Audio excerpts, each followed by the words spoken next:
We're here, we're back. I'm Jonathan. I'm Sean. Casino Guitars. Got to talk about important things today. Reverb. Your collection. That's My right. collection. Yeah, your collection. Our collection. Send us your gear. Just do it. No. But no, there's a newish feature on Reverb. We don't know exactly how new it is, but where you can actually add, and I've got it pulled up in my computer right now. We're going to do mine today because I didn't know about this till Derek brought it to my attention, and yours too, right? Did you know about it? I did not. He showed me the other day, and I was like, that's really cool for a handful of reasons. But I think we get into showing it off and how it works and then discuss maybe how it can be utilized. Yeah, I mean, so basically, you can see my screen right now. It says your collection, all your gear in one place. So basically, you can put all your stuff in here. You can have pictures. I think Reverb gives you the values. Yep. It combines them with the other, ones that have been on Reverb that have sold recently and shows you the estimated value. When you're in there, which you'll see here in a second, once we kind of cut through it and add in some items. But, it used to be, like I've had insurance things before where stuff got damaged or whatever while I was playing or had a fire at one point. A couple different things can get stolen. And I always talked about like, man, I should go down and write all my serial numbers down and all that junk. Yeah. This is sort of like that on steroids. This is even better. Yeah. But I kind of think even outside of that, it's just cool. It's just cool to be able to really see what you have, what it's worth, and have a realistic idea of. Yeah, like a living ledger of your gear, which is kind of neat to see. And it being digital too. What's really nice is it won't get burned up in a fire. Well, we're looking at you, Gibson. It's there. It's there. Well, hey. Yeah. No, I mean, things happen to the ledgers. That's right. Yeah, honestly. And I think if you want to sell it, you can just do it. So I'm going to try to add something to mine. So I've got my Reverb pulled up here on the computer. I'm on my collection, which I found under the menu. And I think I can go to old purchases. I don't have a ton of guitars from Reverb, but I'm going to go to purchases. Now I have a Taylor that is a 324E that I actually bought in 2000. Well, I bought it in 2019. It's a 2014 guitar. And I'm going to add it to my collection. So there's a button right here just to do it. Let's see what happens when I click that. View in my collection. So, I didn't have to do anything to this one. Let's see. I wonder, and I'm assuming that I can add more pictures. Okay, so it's got a little note. Below is the description from the original listing. So that's really cool. So it's showing me exactly, what the listing price was. Probably showing. There you go. And then you can add in notes too if you want to. I can add in notes. You can add in tags, which is kind of neat. Yeah, man, that's cool. kind of awesome. And then if you want to list it for sale, you literally just click list for sale. So before you list it, can you go back to the collection and just see what it looks like in that main drop down that we saw before? All right, cool. And then so based on what I'm figuring here and what I saw the other day with Derek is that now we got a list that'll appear with all the gear in it straight down the line. My estimated collection value is 0. That's about right. So it says right here, estimated value is unavailable for this item. What's funny is they put the wrong, this is a 2014, so we got a 2016, 2018, but obviously I can go and edit that. I am actually going to list this guitar for sale because I'm going to sell a few things. So if you're watching this and you want some random things from Jonathan, if you want look at to, my Reverb. It'd be cool to see just where it takes you whenever you click list for sale. Let's just see where, because it'll probably happens. ask you those questions. Yeah, so you can edit all of this stuff, right? So it just kind of, it's almost like, I don't know if you've ever listed a thing and it's like find a similar item and you put it up there. Like I've done that before when I list things. So I can edit it just like everything else because like I said, they've got the wrong year and stuff. Let's go back to the menu or the my collection. And let's see if I was going to add something from, Yeah, just something that you got at home.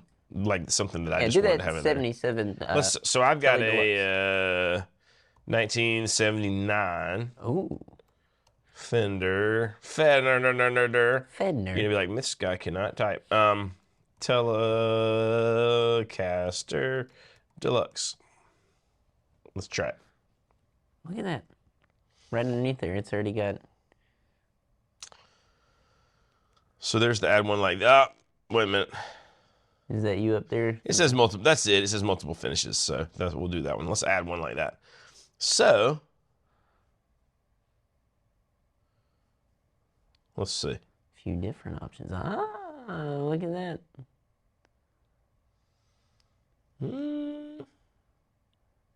Does it scroll at all? I think it would, but that's all the options. So you should be able to pick under the finishes. So these are those. Is mine more? I guess it's natural, right? Yeah, yours is natural. Yeah. Continue. And then it gives you options. I mean, obviously you can upload photos, tell what's unique, what you paid, all that kind of good stuff. So, if you were to expire in an untimely fashion and you told your wife certain things, here she could go look at your Reverb and figure out That's right. what you actually paid. I always tell my wife, there's nothing that I have not told her the truth about what I paid, but I'm always like, listen, if something were to happen to me, you make sure you sell the guitars for, Oh, yeah. No, it's really... That's all you got, honey. It's a really interesting and useful tool, I think, for that. And then also show you the true values of kind of what you're working with right now.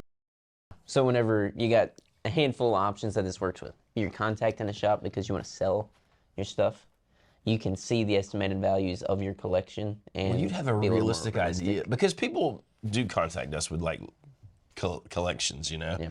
And sometimes they have a really actual idea of like, what is it worth? What do I want to get? Sometimes they undershoot themselves, but a lot of times people think that they have, honestly, and maybe it is worth X amount to like an end user but it's just, yeah, well, you have to be realistic about what things are going to sell for. And I think too, this is more so talking on that subject, is that there is an asking price and there is a selling price. Yeah.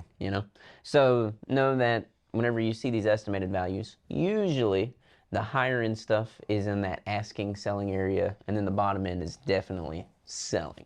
So you kind of have to range it within those two numbers and think about it that way. Estimated value is the sold prices that Yeah, I know. I'm saying though, for the which is how we calculate a lot of use. things, Yeah. Well, and I think too. I mean, we're talking a lot of it about as if you're going to sell this stuff, because I think that's what your mind goes to on Reverb. But I also think whether you look at your gear as like capital that you're going to trade with, or it's just the things you've accumulated, I think it's nice just to have it all listed out. I've been going through some things lately, trying to sort of streamline some things and make sure that all the stuff I have like works, or just that all my bases are covered. If you're not gigging, however you want to think about it, it's just nice to see it all in like a list of what you actually have. It would probably be nice to let yourself know, like, oh, okay, I really do need this thing that I've been wanting, or I've got all my bases covered. I just think it's a neat way to have your stuff sort of accounted for, in an organized, online, And how many times too? pretty hassle-free thing. Have we had it where somebody walks into the shop and they're telling us about their guitar collection, and you could actually pull it up and be like, "This is what I got." Here you go. I mean, it's anything on Reverb. Amps, Anything. pedals. Well, that's what I kind of want to put because like I've realized I got a bunch of pedals. Like I got enough overdrive pedals for quite a few boards, and I like them all. I don't really necessarily want to get rid of them. You and I have been talking about using them in the studio, but it'd be nice to be able to pull this up and like, bam, here's my catalog of things that I can use or switch out or record with or all the way. So yeah, and then if you do decide to sell it, there it is, bam, you got it. That's hit the button. So right here, I think it's a great feature. I think it's a cool, outside of Reverb, just having the data of what people are holding on to. It's a really great thing just to have out there. That doesn't really benefit them outside of that. Well, let me ask you a question. Here's the thing, right? So we've talked about before Reverb fees and are they worth it and is it good and how much is too much, and are features like this sort of making those fees more okay? Like, do people start to feel some goodwill? Yeah. Like when you're paying that 8 to 10% after you do the shipping and everything. Yeah, I think this know. is a good start. So bring value. Yeah, I think this is a good start to that, because if you buy stuff on Reverb, like a lot of people, primarily they just buy and sell on Reverb. That's where they do all their business at, right? When they do that, you can keep not only a running record of the things that you have bought and sold, but what is in your collection. And if you decide that you want to sell something, it could be as easy as one click away to list that item for sale, which is really cool. I think that's a good feature for paying the percentage fees, you know. Or it's just a cloaked attempt by the government to drop the hammer on all of us. Whatever you want to think. But no, I do think this is cool. I think it's interesting. Like maybe a micro, this is nothing but speculation at my point, but maybe like a little micro step towards like less just a selling website and like a social media aspect of it. That's what I was going to say. It would be cool if from here we see it turn into, maybe there's a blog side of this. Guitaragram. Yeah, exactly. Where you just, you know, you share your stuff, and I mean, it'll easily turn into a snake pit of venom and deceit and all kinds of bad things. What could go wrong? People talking all kinds of shit to each other would be bad news. No, but I, you know, like I said, Derek brought this to my attention, and I'm gonna list all my junk on here just because. Yeah, I just think it'd be cool. I think I'll do it just to see. It would be cool to see the total value of everything and be severely depressed. I don't know if I'm gonna be like happy about that or like shocked or like a little bit of everything and be like, oh my god, what is wrong with me? What is wrong with me? So let us know, what do you guys think? Were you, first off, let us know in the comments, were you aware of this already? Are you using it? Do you think it's something you will use, or is it just the bleh? I think it's useful and I think it's cool. So let us know.